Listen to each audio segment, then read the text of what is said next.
مریم کا دل زور زور سے دھڑک رہا تھا۔ وہ صبح 4 بجے ہی واش روم میں وضو کرنے آئی۔ جیسے ہی واش روم کا دروازہ بند کیا اسے محسوس ہوا جیسے کسی نے دروازہ بجایا ہو۔ وہ ایک دم سے ہی پریشان ہو گئی۔ دروازہ کھلا، تیز ہواؤں کے شور اور دور کہیں کتوں کے بھونکنے کی آوازوں کے علاوہ کچھ بھی نہیں تھا۔ چند دن سے اس کے ساتھ عجیب معاملات پیش آ رہے تھے۔ اسے یاد آیا کہ جب سے وہ میلاد سے واپس آئی تھی، آدھی رات کو وہ اکیلی ہی تھی۔ اس نے غلطی کی۔ تیز خوشبو جو دلاور استعمال کرتا تھا، اس رات اس نے میلاد میں جانے سے پہلے وہ بھی استعمال کر لی تھی۔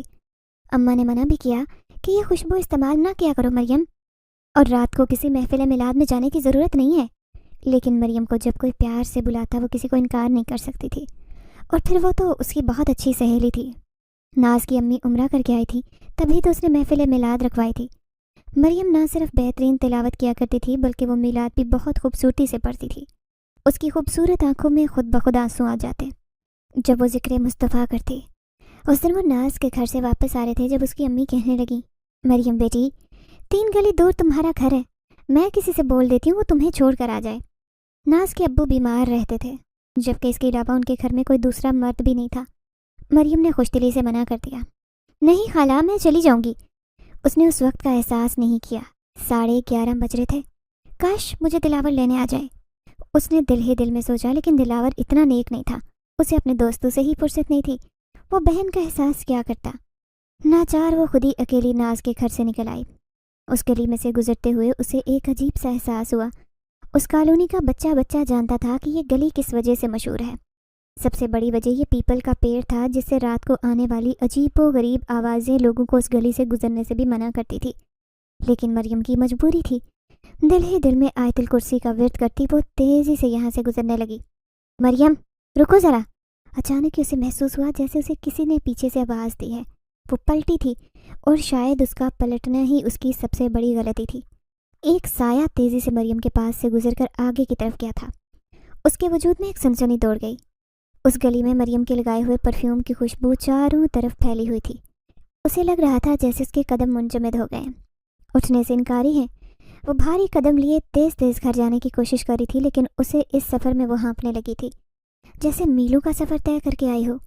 اماں سامنے ہی بیٹھی تھیں، اسے دیکھ کر غصے سے کہنے لگی، اتنی دیر کر دی تم نے، کب سے اس بڑھاپے کی حالت میں تمہارے انتظار میں جاگ رہی ہوں۔ مریم نے سر جھکا لیا۔ اسے خود سر میں تیز درد اور کندھے پر بوجھ محسوس ہو رہا تھا۔ کھانا تو وہ کھا کر آئی تھی، پھر اماں سے پوچھا تو اس نے انکار کر دیا اور چادر لپیٹ کر سو گئی۔ لیکن اسے ابھی انتظار کرنا تھا، وہ بھی دلاور کا جو رات کو 1-2 بجے سے پہلے گھر نہیں آتا تھا۔ وہ اسے اتنا پیار کرتی تھی کہ اسے کھانا کھلائے بنا وہ سو بھی نہیں سکتی تھی۔ ناچار کپڑے بدل کر وہ لیٹنے کے ارادے سے بستر پر دراز ہو گئی کہ اس کا سر کا درد ہی ٹھیک ہو جائے۔ تبھی اچانک دروازے پر دستک ہوئی۔ وہ خوش ہو گئی کہ آج دلاور جلدی گھر واپس آ گیا۔ جیسے ہی اس نے گھر کے دروازے کھولے، اچانک ہی تیز ہوا کا جھونکا اس کے قریب سے گزر کر آگے کی طرف گیا۔ وہ چکرا کر رہ گئی۔ گلی میں کوئی بھی نہیں تھا، نہ ہی کوئی دروازہ بجانے والا۔ اس نے تیزی سے دروازے بند کیے، پھر سہم کر اماں کی چارپائی پر آ کر بیٹھ گئی۔ آج نہ جانے کیا ہوا تھا، اسے اپنے ہی گھر میں اتنا خوف محسوس ہو رہا تھا۔ تبھی اس نے اماں کو زور زور سے ہلایا۔ اماں اٹھ جاؤ، مجھے ڈر لگ رہا ہے۔ اس نے سہمی ہوئی نگاہوں سے ماں کو دیکھا۔ اماں حیران ہو کر اٹھ بیٹھی، غصے سے کہنے لگی، جبھی تو تجھے منع کر رہی تھی کہ رات گئے تک محفلوں کی تقریب میں نہ جایا کر خوشبو لگا کر، اوپر سے تو اتنی تیز خوشبو لگاتی ہے۔ اماں کا دل ایسی باتوں پر ہول جاتا۔ مریم گہری سوچ میں تھی۔ اس کالونی میں ہونے والے پے در پے واقعات نے سبھی لوگوں کو ہلا کر رکھا ہوا تھا۔ کہتے تھے کہ پیپل کے پیڑ پر رہنے والا ایک جنات ساری نوجوان لڑکیوں کو پریشان کرتا ہے، لیکن مریم کو یہ بات جھوٹی لگتی تھی۔ آج اسے جو محسوس ہو رہا تھا اسے سوچ کر اس کی ریڑھ کی ہڈی میں سنسناہٹ دوڑ گئی۔ پھر وہ جلدی سے کہنے لگی، اماں تم سو جاؤ، میں تو ایسے ہی کہہ رہی تھی۔ اس کی ماں کی طبیعت ٹھیک نہیں رہتی تھی، اسی لیے وہ جلد ہی گہری نیند میں چلی گئی۔ اب وہ دعا کر رہی تھی کہ جلد ہی دلاور گھر لوٹ آئے۔ تھوڑی دیر بعد دلاور کو دیکھ کر اس کی جان میں جان آئی۔ اسے کھانا دیا، پھر کھانا کھا کر وہ سونے کی کوشش کرنے لگی، لیکن اس رات وہ پوری رات جاگتی رہی۔ 4 بجے اس کی آنکھ کھلی تو وہ تہجد پڑھنے کی غرض سے بستر سے اٹھی، لیکن پھر سے ہونے والے ان معاملات نے اسے ہلا کر رکھ دیا۔ مریم بڑی ہی خوبصورت اور سمجھدار لڑکی تھی۔ میٹرک کرنے کے بعد وہ اعلیٰ تعلیم حاصل کرنے کے خواب دیکھتی تھی، لیکن شاید غربت اور یتیمی کے احساس نے اس سے یہ خواب چھین لیے، کیونکہ اس کا باپ نہیں تھا۔ دلاور اس کا بڑا بھائی تھا، لیکن وہ نہ ہونے کے برابر تھا، کیونکہ آوارہ دوستوں کی لے نے اسے بہت بگاڑ دیا تھا۔ اسے نہ اپنی بہن کا احساس تھا، نہ بوڑھی ماں کا جو ہر وقت بیمار رہتی، جسے دوائیوں کی اشد ضرورت تھی۔ پھر مریم نے میٹرک کے بعد مدرسے میں داخلہ لے لیا۔ اسے اللہ نے بہترین ذہن عطا کیا تھا۔ یہی وجہ تھی کہ محض 2 سال کے عرصے میں وہ حافظ قرآن بن چکی تھی۔ وہ چاہتی تھی کہ اس شہر کے سب سے اچھے مدرسے سے وہ ایک معلمہ کے فرائض انجام دے، لیکن ابھی تک باوجود کوشش کے اسے نوکری نہیں مل سکی تھی۔ یہی وجہ تھی کہ وہ محفل میلاد بھی سیکھ چکی تھی اور اسے کچھ شوق بچپن سے ہی تھا۔ وہ 5 وقت کی نماز پڑھتی، گھر میں ہی جوان بچیوں کو مدرسہ پڑھاتی، میلاد کرنے سے بھی اسے تھوڑا بہت ہدیہ مل جاتا جس سے گھر کا گزر بسر ہو رہا تھا، ورنہ دلاور سے تو اسے ایسی کوئی امید نہیں تھی۔ کچھ بھی تھا، جیسا بھی تھا، وہ اس کا سہارا تھا، اس گھر کا واحد مرد، اسی لیے وہ اس کا خیال رکھتی تھی۔ جبکہ اماں کا کہنا تھا کہ اس نے دلاور کو بہت زیادہ بگاڑ دیا ہے۔ اس کا دل محبت اور نیکی کی طاقت سے بھرپور تھا۔ یہی وجہ تھی کہ وہ کبھی کسی سے کوئی برا سلوک نہیں کر سکتی تھی۔ محلے پڑوس کے سبھی لوگ جانتے تھے کہ مریم کتنی صاف دل کی لڑکی ہے۔ سبھی اس کے کردار کی گواہیاں دیتے تھے۔ یہی وجہ تھی کہ آج تک کوئی پیدا ہی نہیں ہوا تھا جو مریم جیسی خوبصورت اور نیک لڑکی پر انگلی اٹھا سکتا۔ لیکن اس رات اپنی سہیلی ناز کے گھر سے واپسی پر جو بھی اس کے ساتھ ہوا، اس نے اسے بری طرح سے پریشان کر دیا تھا۔ اس دن بچیاں اسے مدرسہ پڑھنے آئی تو وہ کچھ کھوئی کھوئی سی تھی۔ مریم، میری دوائیاں ختم ہو گئی ہیں بیٹا، جا کر لے آؤ، میرے سر میں درد ہو رہا ہے۔ اماں کی بات پر وہ چونکی۔ وہ اماں کی دوائیاں لینے جا رہی تھی کہ اچانک ہی پڑوس میں رہنے والی خالہ کلثوم چلی آئیں۔ وہ اپنے پوتے کو لے کر آئی تھی۔ مریم بیٹا، اسے نظر لگ گئی ہے، نہ جانے کیا ہو گیا ہے، مسلسل روئے جا رہا ہے، تم اسے دم کر دو۔ وہ ان کے پوتے کو دم کر رہی تھی، لیکن پھر وہ بیٹھ کر اماں سے باتیں کرنے لگ گئی۔ مریم چائے بنانے کچن میں چلی آئی، پھر دوسرے دن کام نپٹانے لگی۔ جیسے ہی شام کے 7 بجے اچانک اسے یاد آیا کہ وہ اماں کی دوائی لانا بھول گئی تھی۔ جلد ہی اس نے اس میں سے پرس میں پیسے دیکھے، صرف 200 روپے تھے اس کے پرس میں موجود۔ 200 میں کیا دوائیاں آئیں گی، یہی سوچ کر وہ مایوس تھی۔ اماں کو کہہ کے وہ دوائیاں لینے جا رہی تھی، گھر سے نکل آئی، لیکن پھر سے وہی عجیب احساس اس کے پیچھے تھا۔ ایسے لگتا جیسے اکیلی نہیں بلکہ اس کے ساتھ کوئی چل رہا ہے۔ رات کو ویسے بھی اسے خوف محسوس ہو رہا تھا۔ دلاور حسب معمول گھر سے باہر تھا اور اسے کوئی امید نہیں تھی کہ وہ اماں کی دوائیاں لا کر دے گا۔ جیسے ہی وہ میڈیکل سٹور پر گئی، اس نے اماں کی دوائیاں لی، لیکن ایک دم ہی اس کے پیروں تلے سے زمین نکل گئی تھی، کیونکہ وہ دوائیاں جو کل تک بہت سستی تھی آج مہنگی ہو چکی تھی۔ میڈیکل سٹور والا اسے 400 روپے طلب کر رہا تھا۔ شرمندگی سے اس کے پسینے چھوٹ رہے تھے۔ پھر وہ کہنے لگی، بھائی میں تھوڑی دیر میں آتی ہوں، آپ یہ دوائیاں اپنے پاس رکھیں۔ میڈیکل والا اسے عجیب سی نظروں سے دیکھ رہا تھا۔ وہ تیزی سے وہاں سے باہر آئی، آنسو اس کے گالوں پر بکھر رہے تھے۔ اگر وہ نقاب میں نہ ہوتی تو اس کے پاس لوگ اسے یوں روتا دیکھ کر شاید اس کا مذاق بناتے۔ اس کے پاس تو اتنے پیسے بھی نہیں تھے کہ وہ اماں کے لیے دوائیاں خرید سکتی۔ تیزی سے اندھیری رات میں وہ گھر کی طرف جا رہی تھی، جب اچانک ہی اسے پھر سے محسوس ہونے لگا کہ جیسے کوئی تیز قدموں سے اس کے پیچھے چلتا ہوا آ رہا تھا۔ مریم رکو ذرا، عجیب سی آواز اس کے کانوں سے ٹکرائی تو وہ پلٹی، حیران رہ گئی۔ پیچھے کھڑا ہوا ایک اجنبی نوجوان اسے دلچسپ اور گہری نظروں سے دیکھ رہا تھا۔ یہ تمہاری دوائیاں ہیں؟ اس نے اچانک ہی دوائیوں کا تھیلا مریم کی طرف بڑھایا۔ اس نے غور کیا یہ اماں کی ہی دوائیاں تھیں، اور ان کی طاقت کا سرپ بھی۔ مہنگی دوائیاں تھیں جو وہ خرید نہیں سکتی تھی، جبھی تو خالی ہاتھ میڈیکل سٹور سے واپس آ گئی۔ لیکن یہ اجنبی نوجوان اسے کہاں سے دیکھ رہا تھا؟ اسے کیسے پتہ چلا کہ وہ اپنی ضرورت پوری نہیں کر پائی تھی؟ اس نے کانپتے ہاتھوں سے وہ تھیلا اس سے لیا۔ اس کا دل اس قدر بھرا ہوا تھا کہ وہ شکریہ بھی ادا نہیں کر سکی۔ تبھی وہ نوجوان اسے دیکھتے ہوئے کہنے لگا، اگر تم چاہو تو میں تمہاری نوکری لگوا سکتا ہوں، مدرسے میں ہی، جس نوکری کی تمہیں ضرورت بھی ہے۔ مریم بری طرح سے گھبرا گئی۔ وہ حیران رہ گئی کہ یہ نوجوان کون ہے؟ کم از کم اس کی کالونی کا تو ہرگز نہیں تھا۔ اندھیرے کے باعث اس کی شکل تو واضح نہیں تھی، لیکن اس کی آنکھیں نظر آ رہی تھی۔ وہ جس طرح گہری نظروں سے اسے دیکھے جا رہا تھا، مریم کو اس کی آنکھیں اچھی نہیں لگی تھی۔ لیکن اگر وہ اس کی مدد کرنا چاہتا ہے تو وہ تو انکار بھی نہیں کر سکتی تھی۔ وہ جانتی تھی کہ گھر کے حالات بہت خراب ہیں، دلاور کے سدھرنے کی کوئی امید نہیں تھی، جبکہ اماں کی بیماری نا علاج کروانے کے باعث بڑھتی جا رہی تھی۔ وہ سر جھکائے کہنے لگی، میں نوکری کرنا چاہتی ہوں، لیکن مدرسہ کہاں ہے؟ کل رات کو 8 بجے اسی جگہ پر ملنا، میں تمہیں وہ جگہ بھی دکھا دوں گا جہاں وہ مدرسہ ہے، تمہاری نوکری بھی لگ جائے گی، پریشان ہونے کی ضرورت نہیں۔ مریم کے ہاتھوں میں ٹھنڈے پسینے آ رہے تھے، لیکن اسے اس اجنبی کی مدد کرنا اچھا بھی نہیں لگ رہا تھا، اس لیے اسے کچھ کہہ تو نہیں سکی کیونکہ وہ اس وقت مجبور تھی۔ پھر اس کا شکریہ ادا کہہ کر پلٹنے لگی، لیکن حیران رہ گئی، وہ پھر بھی اس کے پیچھے پیچھے آ رہا تھا۔ اچانک وہ پلٹی، پھر حیرت سے کہنے لگی، आप मेरे पीछे क्यों आ रहे हैं? तुम्हारी हिफाजत के ख्याल से। उसकी बात पर वो हैरान रह गई। वो आगे आ गई थी जबकि वो नौजवान उसे घर तक छोड़ने जा रहा था। अब मरियम परेशान हो गई। वो उसे कैसे कहती कि इस मोहल्ले में उसकी इज्जत है, उसकी नेक नामी है। अगर उसे पीछे लोगों ने आते देख लिया तो वो उसे कोई गलत लड़की समझ बैठेंगे। लेकिन वो पलटकर ये तक नहीं कह सकी, बल्कि खामोशी से चलती रही, यहाँ तक कि उसका घर आ गया। गली की नुक्कड़ पर पहुंचकर अचानक उसने अपने पीछे आने वाली आवाज़ें बंद होना महसूस की। उसने पलट कर देखा तो उस नौजवान का वहाँ नामो निशान भी नहीं था। न जाने वो कौन था और उसे कैसे मरियम की ज़रूरतों का पता चल गया। जैसे ही घर की दहलीज पर पहुंची, अचानक उसके पैरों तले से ज़मीन निकल गई। अम्मा बेहोश फर्श पर पड़ी थी। वो चीख चीख कर रोने लगी। तेज़ी से दरवाज़ा खोलकर कोई अंदर आया था। मरियम ने आंसू भरी नज़रों से सामने देखा। वो वही नौजवान था जो उसकी मदद करने के लिए फ़ौरन ही आ गया था। उसी नौजवान ने उसकी माँ को उठाकर चारपाई पर लिटाया। फिर वो मरियम को तसल्ली देते हुए कहने लगा, ये सिर्फ बेहोश हुई हैं, तुम इन्हें पानी पिलाओ, ठीक हो जाएंगी। ये कहकर वो तेज़ी से घर से बाहर चला गया।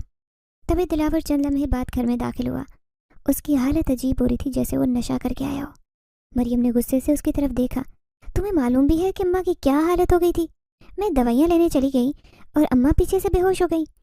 वो दिलावर को एहसास दिलाना चाहती थी, लेकिन उसने एक नज़र अपनी माँ को देखा, फिर सर झटकता दूसरे कमरे में चला गया। छोटे छोटे 2 कमरे ही तो थे उस घर में। एक में मरियम और उसकी माँ सोते थे, जबकि दूसरे में दिलावर की हुकूमत थी। लेकिन मरियम उस नौजवान की शुक्रगुजार हो रही थी। न जाने वो कौन था जो उसकी मदद करने के लिए चंद लम्हे में ही उस घर में दाखिल हो गया था। परेशानी के मारे न जाने उसकी कितनी बुरी हालत थी। फिर दूसरे दिन उसके बताए वक्त पर वो वहीं से खड़ी उसका इंतज़ार कर रही थी। जब किसी ने उसे मुखातिब किया, आ गई तुम? उसने पलट कर देखा तो वो उसके सामने ही था। वो आज फिर नकाब में आई थी। उसने मुस्कुराती नज़रों से मरियम को देखा। जैसे उसे देखकर वो बहुत खुश हुआ। फिर उसे अपने पीछे आने के लिए कह दिया, लेकिन मरियम तो खौफ से कांपने लगी जब उसने उस नौजवान को एक गैराबाद इलाके में जाते देखा। क्या मदरसा उस तरफ है?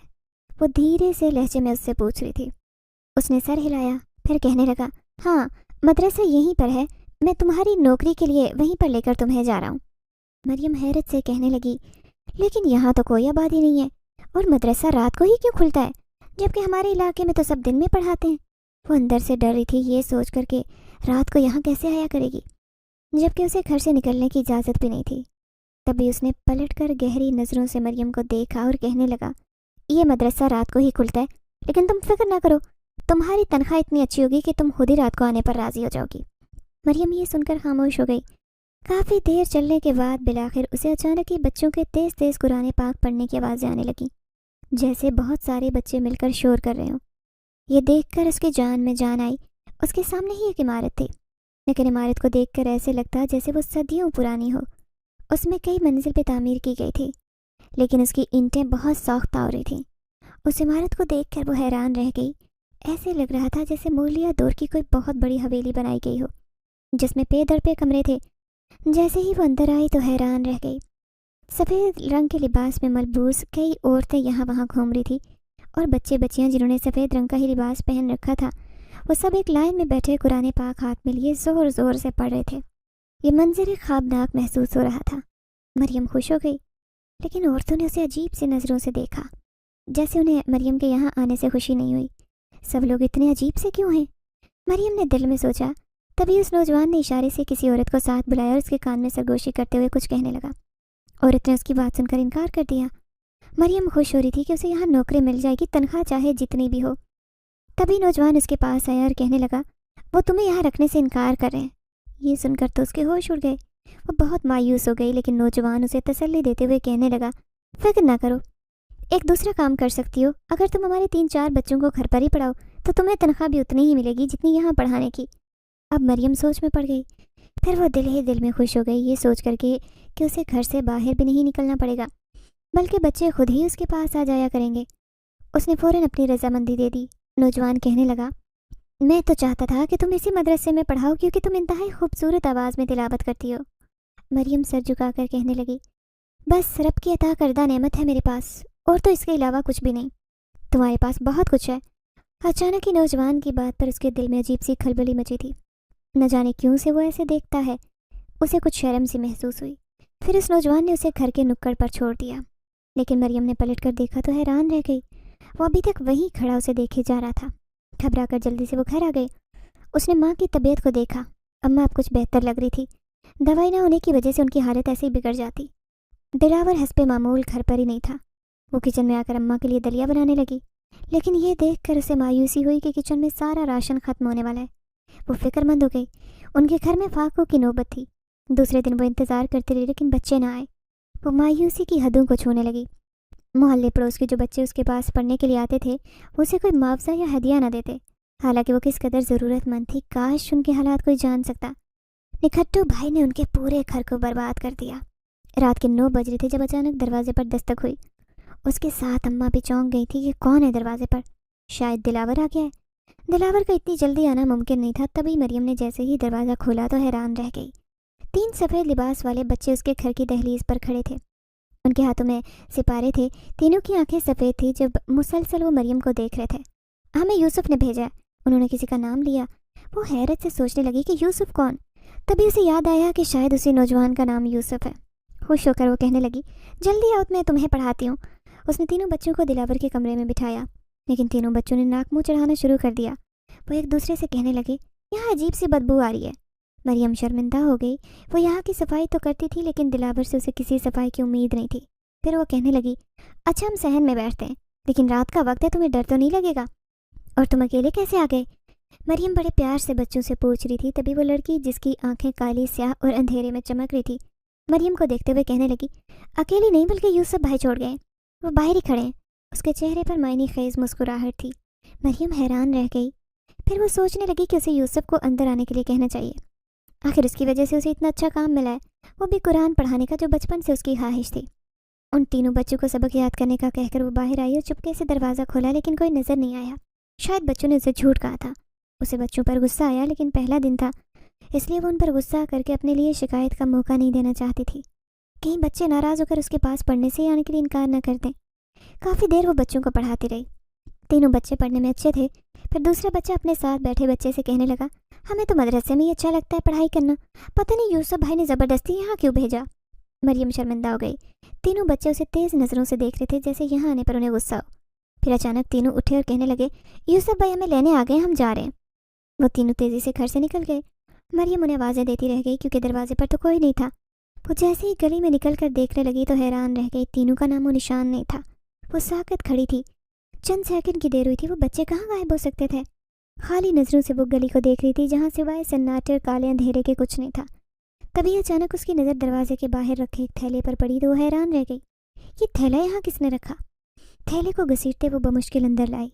जैसे ही खोला तो हैरान रह गई। उसमें तो राशन भरा हुआ था। जो चीज़ें उसके घर पर कम थी, जिन जिनकी उसे ज़रूरत थी, वो सब कुछ उस थैले में मौजूद थी। वो हैरान थी कि ये सब उसके लिए किसने और क्यों किया है। लेकिन अम्मा की आवाज़ पर वो चौंकी, जो उसे कह रही थी कि मरियम, मुझे भूख लग रही है। अब उसके पास कुछ भी सोचने का वक्त नहीं था।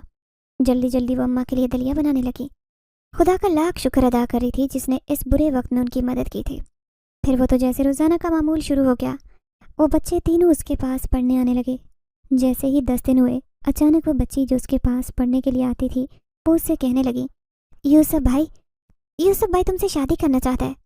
उसके मुंह से इतनी बड़ी बात सुनकर वो हैरान रह गई। फिर उसे झिड़कते हुए कहने लगी, बच्चे ऐसी बात नहीं करते। ये सुनकर वो तीनों ज़ोर से हंसे। फिर एक दूसरे से कहने लगे, इन्हें भी कुछ भी नहीं पता, जब पता चलेगा तो इनका क्या हाल होगा। उनकी हंसी बड़ी ही खौफनाक थी। मरियम के दिल में अजीब सा डर पैदा हुआ था, लेकिन उसने उन बच्चों की हंसी को नज़रअंदाज कर दिया। बच्चे पढ़ने के बाद हस्बे मामूल एकदम से ही उठकर गली में गायब हो गए। लेकिन अगले दिन वो उनसे पूछने लगी कि वो इस तरह कैसे गायब हो जाते हैं। मरियम के चेहरे पर खौफ था। वो तीनों कहने लगे, तो आप हमें ना पढ़ाया करें, वैसे भी हमें आपके पास पढ़ना अच्छा नहीं लगता। ये सुनकर मरियम थोड़ी शर्मिंदा हो गई। फिर उदास लहजे में कहने लगी, तुम्हें पढ़ाना मेरी मजबूरी है, क्योंकि मेरे घर के हालात बहुत ख़राब हैं और मेरे पास कोई पढ़ने आता है तो मैं उससे हदिया भी नहीं लेती। लेकिन जिन्होंने तुम्हें भेजा है, उन्होंने मुझे कहा था कि वो हदिये पर ही तुम लोगों को मेरे पास पढ़ने के लिए भेजेंगे। तीनों बच्चे मुंह बना रहे थे। शायद वो यहाँ आकर खुश नहीं थे। आज जैसे ही वो बाहर जाने लगे, मरियम एकदम तेज़ी से उठी। वो उनके पीछे पीछे आ रही थी। तीनों बच्चों ने पलट कर देखा और कहने लगे, आप हमारा पीछा क्यों कर रही हैं? मरियम कहने लगी, मैं यूसुफ से बात करना चाहती हूँ। तुम कहते थे ना कि गली के नुक्कड़ पर यूसुफ तुम्हें लेने आता है, कहाँ है वो? वो चारों तरफ से उसे देखना चाहती थी, लेकिन यूसुफ उसे कहीं दिखाई नहीं दिया। मैं यहाँ हूँ। अचानक मरियम ने उसे अपने पीछे से आवाज़ सुनाई दी तो वो हैरत से पलटी। यूसुफ उसके पीछे खड़ा था। एकदम से ये हैरान होकर उसने बच्चों को देखा तो उसके पैरों तले से ज़मीन निकल गई, क्योंकि तीनों बच्चों का नामो निशान नहीं था। सिवाय यूसुफ के गली में कोई मौजूद नहीं था। वो बच्चे कहाँ गए? वो हैरान परेशान से यूसुफ से पूछ रही थी, लेकिन यूसुफ मुस्कुरा दिया। उसकी मुस्कुराहट बड़ी खूबसूरत थी। आज उसने मरियम को बगैर नकाब के देख लिया। उसकी खूबसूरती किसी चांद की तरह चमक रही थी, जबकि यूसुफ उसे देखे जा रहा था। मरियम को उससे घबराहट हो रही थी। मैं तुमसे निकाह करना चाहता हूँ, यूसुफ ने अपने दिल की बात कही थी। मरियम के तो होश उड़ गए। ये क्या कह रहे हैं आप? वो कुछ हैरान परेशान से उससे पूछ रही थी। तुम सिर्फ मेरी हो और मैं तुम्हें निकाह का पैगाम दे रहा हूँ। मेरे अलावा तुम किसी की नहीं हो सकती, ये याद रखना। ये कहकर वो तेज़ी से वहाँ से गुजरता उसके पास से चला गया। लेकिन मरियम को अचानक कुछ याद आया। उस दिन नाज के घर से मिलाद की महफिल से आते हुए उसे कुछ ऐसा ही अजीब एहसास हुआ था, जैसे कोई तेज़ हवा का झोंका उसके पास से गुजरा हो। और आज यूसुफ जब उसके पास से गुजरा तो उसे बिल्कुल वैसा ही महसूस हुआ। वो हैरान परेशान कुछ सोचने पर मजबूर थी, फिर तेज़ी से घर चली आई। कहाँ चली गई थी मरियम? कब से तुझे आवाज़ें दे रही थी? अम्मा गुस्से में थी। जब से वो बीमार हुई थी बहुत ज़्यादा चिड़चिड़ी होने लग गई थी। न जाने मुझे क्या हो रहा है, मेरा एक हाथ ही काम नहीं कर रहा, ना ही एक पाँव, उसने मरियम को बताया। ये सुनकर मरियम की जान निकल गई। उसने बेख्तियार माँ को देखा और जल्दी से उसे पानी पिलाने लगी। लेकिन अचानक ही उसकी अम्मा बेहोश होकर ज़मीन पर जा गिरी। सच में ही उसकी अम्मा को फालिज का अटैक आया था। वो चीख चीख कर मोहल्ले पड़ोस के लोगों को बुलाने लगी कि कोई उसकी मदद करे, उसकी माँ को अस्पताल ले जाए। लेकिन रात के सन्नाटे में उसकी पुकार सुनने वाला कोई नहीं था। तभी तेज़ी से एक वजूद अंदर आया। वो यूसुफ ही था, जो हमेशा की तरह उसकी मदद करने के लिए अचानक उस घर में चला आया। इसलिए उसकी माँ को अपने कंधे पर उठाया और सड़क किनारे लेकर चला आया। करीब से गुजरते रिक्शे को उसने रुकवाकर मरियम और उसकी माँ को सवार किया था। खुद न जाने क्यों रिक्शे में सवार नहीं हुआ। अब मरियम अपनी माँ को एक सरकारी अस्पताल लेकर आई थी, लेकिन यहाँ आकर डॉक्टर्स ने एक बुरी खबर सुनाई थी, जिसे वो फालिज का अटैक समझ रही थी। वो हार्ट अटैक था। कई सालों की अजियत बर्दाश्त करते शायद वो थक चुकी थी। तभी डॉक्टर ने उसे ये बुरी खबर सुनाई। मरियम की माँ के बचने की कोई उम्मीद नहीं थी। वो तेज़ तेज़ सांस ले रही थी और मुसलसल मरियम को पुकार रही थी, मेरी बच्ची, मैं मरने वाली हूँ, शायद मुझे एहसास होने लगा है, तुम अपना ख्याल रखना। उनसे तो बात भी नहीं हो रही थी। मरियम की आंखें मुसलसल आंसू बहा रही थी। वो अपनी माँ को खोना नहीं चाहती थी। शायद माँ ही उसका इस दुनिया में वाहिद सहारा थी। दिलावर से तो उसे ऐसी कोई उम्मीद नहीं थी। आज न जाने वो कहाँ भटकता फिर रहा होगा, और उसे पता भी नहीं कि उसकी अजीज़ हस्ती, उसकी माँ उसे जन्म देने वाली वो औरत इस दुनिया से चली गई है। आखिरकार मरियम की माँ उसे छोड़कर एक दूसरी दुनिया में जा चुकी थी। वो ज़ोर से चीख रही थी, लेकिन उसे संभालने वाला कोई नहीं था। फिर जब उसकी माँ को लेकर लोग घर आए, उसकी माँ के जनाजे को तैयार किया गया, तभी दिलावर पहुँचा। उसका भाई तो ऐसा था जिसके कंधे से वो लगकर माँ के गम में आंसू भी नहीं बहा सकती थी। आज वो बिल्कुल अकेली हो गई। फिर 3 दिन बाद ही उसे घर में अचानक खौफ महसूस होने लगता। ऐसे लगता जैसे उसके अलावा भी इस घर में कोई मौजूद है। उन बच्चों ने तो आना कब का छोड़ दिया था, जबकि यूसुफ उसके सामने नहीं आया था। लेकिन एक रात जब वो दिलावर का इंतज़ार कर रही थी, रात के अंधेरे में उसने किसी को सहन में चलते फिरते देखा। वो डर कर खिड़की से झांकने लगी। कोई वजूद था जो इधर उधर फिर रहा था, जैसे इस घर की और उसकी हिफाजत कर रहा हो। खौफजदा से उसने दरवाजे बंद कर लिए। वो सोने की कोशिश करने लगी। दिलावर का इंतज़ार उसने कब का छोड़ दिया था। तब से जब से उसकी माँ जुदा हुई थी, उसे अपनी ज़िंदगी बुरी लगने लगी। अब उसे ख्याल आता कि उसकी माँ क्यों उसे शादी पर जोर दे रही थी कि मरियम जल्दी शादी कर ले, क्योंकि अब उसकी ज़िंदगी का कोई भरोसा नहीं। माँ के मरने के बाद उसकी ज़िंदगी यूं हो जाएगी, उसने ख्वाब में भी नहीं सोचा था। ये दिन तो जैसे तैसे गुजर गया, लेकिन अगले दिन उसे नहीं मालूम था कि उस पर क्या क़यामत टूटने वाली है। जब रात के 10 बज रहे थे तो अचानक ही दिलावर घर के अंदर आया। उसके साथ 2 आदमी भी अंदर आए थे। गैर मर्दों को यूं अंदर आते देखकर वो हैरान रह गई थी। मरियम, मरियम यहाँ आओ। दिलावर उसे ज़ोर से आवाज़ें दे रहा था। वो हैरान रह गई कि दिलावर उसे गैर मर्दों के सामने आने का कह रहे, जबकि वो हाफिज़ कुरान थी। एक पर्देदार लड़की कभी यूं गैर मर्दों के सामने नहीं आती थी। अगर वो बाहर जाती तो वो नकाब के बगैर नहीं जाती थी। वो सहम कर दिलावर के सामने आई तो दिलावर उन दोनों आदमियों से कहने लगा, ये देखो, ये मेरी बहन है। वो एक आदमी से कहने लगा, तुम इससे निकाह कर लेना और मेरा कर्जा माफ़ कर देना। मैं तुम्हारा कर्जा कैसे चुकाऊंगा? वो दोनों आदमी मरियम को हवसज़दा नज़रों से देख रहे थे, जबकि मरियम आंखें फाड़े हैरत से अपने भाई को देख रही थी। भाई तो बहनों की इज्जत का मुहाफ़िज होता है। لیکن یہ ایک ایسا بھائی تھا جو اپنی ہی بہن کو دوسروں کے سامنے آنے کی دعوت دے رہا ہے، اور انہیں نہ جانے اس بات پر کیوں اکسا رہا تھا کہ وہ مریم سے نکاح کر لیں۔ وہ تو دونوں آدمی دلاور کی طرح کے جواری ہی تھے۔ مریم ایک لمحے میں ہی سارے کا سارا معاملہ سمجھ گئی تھی۔ دلاور شاید نشے کی قلت کی وجہ سے اب ان دونوں آدمیوں سے کافی حد تک قرضہ لے چکا تھا، جس کی وجہ سے اب مریم کا نکاح ان میں سے کسی ایک آدمی سے کرنے کی وہ سوچے جا رہا تھا۔ اور مریم آنکھوں میں آنسو لیے دوسرے کمرے میں آ کر بند ہو گئی تھی۔ بار بار گھر کے چکر لگاتی وہ اپنی عزت کی حفاظت کی دعائیں مانگ رہی تھی۔ اچانک اس کے ذہن میں ایک بات گونجی تھی، میں تم سے نکاح کرنا چاہتا ہوں۔ یوسف اس کے نگاہوں کے سامنے آیا تھا۔ وہ تو ان غلیظ آدمیوں سے کافی درجے بہتر ہے۔ اگلی رات اس نے ایک اور اہم فیصلہ کیا تھا۔ اس نے بیگ میں چند کپڑے رکھے۔ دلاور اور اس کے آدمیوں سے بچنے کا ایک یہی طریقہ ہے، ورنہ دلاور زبردستی بھی اس سے نکاح کر کے ان میں سے کسی بھی آدمی کے ساتھ اسے بھیج سکتا تھا۔ اب وہ اس کا ٹوٹل مختار ہے۔ حافظ قرآن مریم اپنا گھر چھوڑنے پر مجبور ہو گئی تھی۔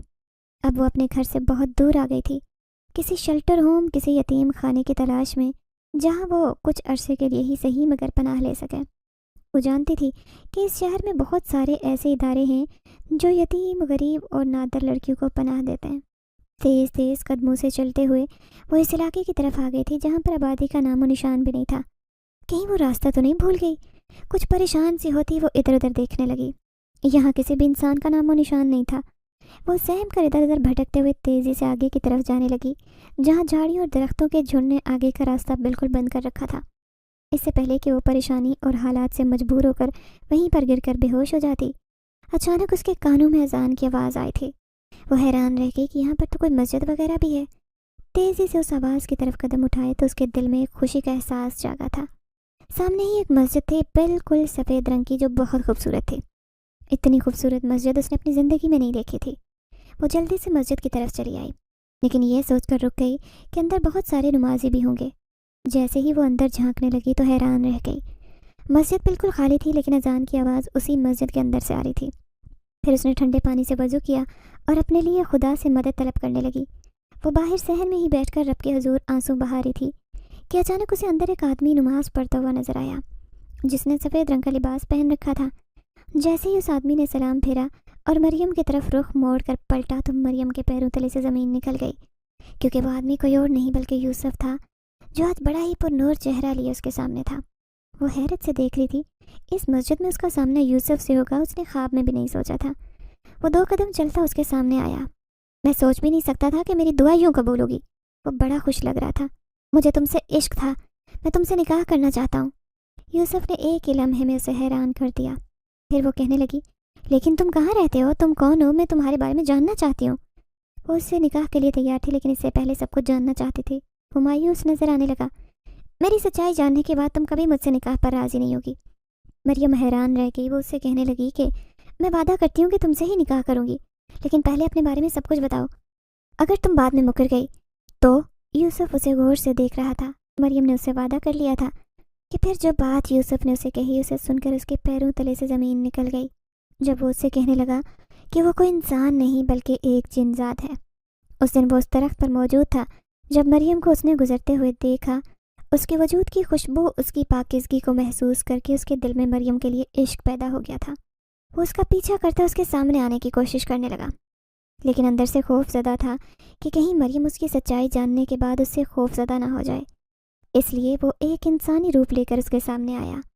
وہ مریم کو اپنے سے بہت قریب کرنا چاہتا تھا، تبھی اسے جنات کی مدد سے لے کر وہاں گیا جہاں پر انسانوں کی نہیں بلکہ جنات کے بچے قرآن پاک پڑھنے آتے تھے، لیکن وہ اس سے پہلے اتنا نیک نہیں تھا۔ مریم کو دیکھنے کے بعد ہی وہ نماز پڑھنے لگا، قرآن پڑھنے لگا اور اپنے رب کے بہت قریب ہو گیا تھا۔ مریم ایک صابر، شاکر اور شکر گزار لڑکی تھی، اور نیک بھی۔ اتنے خراب حالات ہونے کے باوجود وہ کبھی کسی برائی کی طرف راغب نہیں ہوئی تھی۔ یہی وجہ تھی کہ وہ ہر وقت مریم کو ہی دیکھتا رہتا تھا۔ لیکن ایک دن اسے ایک جن ذاتی نے کہا کہ وہ کسی انسانی لڑکی سے نکاح نہیں کر سکتا، کیونکہ وہ کسی کو دھوکہ دے گا تو یہ گناہ ہوگا۔ اس لیے وہ مریم کو چھوڑ کر اپنی دنیا میں چلا آیا۔ لیکن آج جب وہ جنات کی مسجد میں نماز پڑھ رہا تھا تو اس نے بے اختیار مریم کو یاد کیا اور وہ اس کے سامنے آ گئی۔ اس کی دعائیں یوں قبول ہوں گی اس نے تو خواب میں بھی نہیں سوچا تھا۔ جن ذات اسے اپنی سچائی بتا رہا تھا، جبکہ مریم خوف سے کانپ رہی تھی۔ وہ اٹھ کر بھاگ جانا چاہتی تھی، वो जाने अनजाने में उस जिन्नात से एक वादा कर चुकी थी, लेकिन अब वो इस वादे से मुकर नहीं सकती थी। जबकि उसके दिलो दिमाग में, उसके जहन में भी ये बात नहीं थी कि वो इंसान नहीं बल्कि एक जिनजाद होगा। जिनजाद यूसुफ ने उसके चेहरे पर खौफ देख लिया था। अचानक मरियम तेजी से उठी और वहां से भागने लगी। उसने पलट कर देखा, शायद वो उसके पीछे आ रहा होगा, लेकिन उसके पीछे तो कोई भी नहीं था। वो और तेजी के साथ वहां से भागते जा रही थी, लेकिन अचानक ही किसी से बुरी तरह से टकराई थी। तुम मुझसे वादा कर चुकी हो मरियम, और इस बात से अब मुकर नहीं सकती। जिनजाद उसे गुस्से से देख रहा था। उसकी आंखों से शोले निकल रहे थे। तभी मरियम ने उसके आगे हाथ जोड़ दिया और कहने लगी, खुदा के लिए मेरा पीछा छोड़ दो, मुझे तुम्हारी सच्चाई मालूम नहीं थी, तुमने मुझे धोखा दिया है। वो जोर जोर से चीखती वहां से भाग रही थी। तभी किसी ने उसे आवाज देकर रोका था। ए लड़की, कौन हो तुम और यहाँ क्या कर रही हो? उसे कोई आवाजें देता उसे पुकार रहा था, लेकिन मरियम रुकना नहीं चाहती थी। उसे ऐसे लग रहा था कि जिनजाद ने उसे चारों तरफ से घेर लिया है, वो उसका पीछा नहीं छोड़ेगा। वो उस जंगल से तेजी से निकलना चाहती थी, लेकिन उसे कोई रास्ता नजर नहीं आ रहा था। तभी कोई भागता हुआ उसके सामने से आया था। रुक जाओ, मैं तुम्हारी भलाई के लिए कह रही हूँ, आगे मत जाना, बहुत खतरा है। तभी वो अजनबी नौजवान उसके सामने आया। मरियम ने सहमी नजरों से उसे देखा। वो नौजवान अभी भी उसे हैरत से देख रहा था। मेरा नाम खुर्रम है और मैं यहाँ से गुजर रहा था, लेकिन पिछले 3 दिन से यहाँ भटक रहा हूँ क्योंकि गलती से यहाँ पर आ गया। मुझे यहाँ से निकलने का रास्ता नहीं मिल रहा। मरियम उससे डर रही थी। उसे लग रहा था कि खुर्रम की शक्ल में जिनजाद उसके सामने खड़ा है। उसकी आंखों में उसके अंदर खौफ देखकर वो उससे कहने लगा, ऐसे लगता है कि तुम किसी चीज़ से डर रही हो। देखो, मुझे मालूम है कि ये पूरा जंगल सारी जगह आसेब ज़दा है। यहाँ पर अगर कोई गलती से भी आ जाए तो वो दोबारा सही सलामत चला जाए, इस बात का इतना इम्कान नहीं होता, क्योंकि एक तो इंसान वैसे ही हार्ट अटैक के बायस दुनिया से चला जाएगा, और दूसरा ये कि मैंने सुना है जगह जगह पर इन दरख्तों पर जिन्नात का बसेरा है। अगर तुम यहाँ से निकलना चाहती हो तो मेरे साथ चलो। मरियम आंसू बहाती उसके पीछे पीछे थी। वो उसे कैसे बताती कि वो उसके साथ क्या क्या नहीं हो चुका था। फिर आखिरकार खुदा का करम हुआ कि उसे उस जंगल से निकलने का रास्ता मिला। अब खुर्रम उससे पूछ रहा था कि वो कहाँ से आई है और कहाँ जाना चाहती है, लेकिन मरियम के पास उसे बताने के लिए कुछ भी नहीं था, क्योंकि वो अपना घर छोड़ कर आई थी। उसने अपनी माँ को खोया था। उसके पास कुछ भी नहीं था, वो बस खाली हाथ थी। मरियम बिल्कुल खामोश थी। खुर्रम हैरत से उसे देख रहा था कि वो उसे बताती क्यों नहीं है कि उसकी मंजिल क्या है। तभी मरियम सर झुकाकर कहने लगी, मुझे किसी दारुल अमान में छोड़ दो या फिर किसी यतीम खाने में, क्योंकि मैं वहीं पर जाना चाहती थी, गलती से यहाँ आ गई। खुर्रम कहने लगा, ये दुनिया बहुत बड़ी है, मेरा घर भी बहुत बड़ा है, तुम्हें रहने के लिए वहाँ पर आराम से जगह मिल सकती है, मेरे साथ चलो। वो उसे बड़े प्यार और नरमी से कह रहा था। मरियम सोच में पड़ गई। वो कहने लगी कि मैं किसी का एहसान नहीं मानना चाहती, आप मुझे यहीं किसी दारुल अमान में छोड़ दें। खुर्रम मुझसे कहने लगा कि नहीं, देखो आजकल वहाँ पर भी बहुत धोखाधड़ी चल रही है, मेरे साथ मेरे घर पर चलो। वो उसे लेकर उसके साथ जाने पर तैयार हो गया था। मरियम हैरान हो गई, उसका घर सच में बहुत बड़ा था। फिर वो उसे कहने लगा कि मैं घूमने फिरने के लिए दूसरी जगह गया था, लेकिन गलती से वहाँ पर पहुँच गया क्योंकि रास्ते में मेरी गाड़ी ख़राब हो गई थी। खुर्रम के घर में उसकी माँ और एक छोटा भाई था, जबकि उसका बाप एक बिजनेसमैन था। उनके घर के हालात बहुत अच्छे थे। मरियम यहाँ आकर शदीद एहसास कमतरी का शिकार थी, लेकिन उसकी माँ ने जब उससे कहा कि वो उसके बेटे खुर्रम से निकाह कर ले, क्योंकि खुर्रम उसे दिल ही दिल में पसंद करने लगा है। उसकी तो शुरू से ही ख्वाहिश थी कि उसकी बहू हाफिज़ कुरान हो, जो तुम्हारी सूरत में पूरी हो गई। वो तो हैरान रह गई, अपने रब का शुक्र अदा करने लगी जिसने उसे इतना अच्छा घर अदा किया था। लेकिन जब उसका निकाह खुर्रम से होने लगा, अचानक ही उस रात उसके कान में ज़ोर से आवाज़ आई, तुम मुझसे वादा कर चुकी हो मरियम, तुम्हारा निकाह मुझसे ही होगा, मैं तुमसे इश्क करता हूँ। ये आवाज़ें सुनकर वो ज़ोर से चीखती उठी थी। उसका पूरा वजूद काँप रहा था। खुर्रम के घर वाले भागते हुए उसके पास आए थे। खुर्रम भी हैरान था। फिर वो खौफ से कांपते हुए उसे कहने लगी कि मुझे डर लग रहा है, ऐसे लगता है कि यहाँ कोई मौजूद है। वो इन सबको कैसे हकीकत से आगाह करती कि उस पर एक जिनजाद आशिक हो गया था, जिससे पीछा छुड़ाकर वो इस घर तक आई है। खुर्रम उसकी कैफियत अच्छी तरह से समझ गया था। फिर उससे कहने लगा कि दरअसल उस जंगल में जो कोई भी जाता है वो उतना ही खौफजदा हो जाता है, कुछ दिन बाद तुम ठीक हो जाओगी। फिर आखिरकार उसकी शादी खुर्रम से हो गई, लेकिन आज भी मरियम के कानों में उसी आवाज़ की बाज़गश्त गूंजती रहती है, मरियम तुम मेरा इश्क हो, तुमने मुझसे वादा किया था। उन आवाज़ों को महसूस करते वो कानों पर हाथ रख लेती है। उन आवाज़ों से वो लाख पीछा छुड़ाने की कोशिश के बावजूद भी کبھی کبھی اسے خواب میں یوسف جن ساتھ نظر آتا ہے تو وہ کئی کئی راتیں جاگ کر گزارتی ہے۔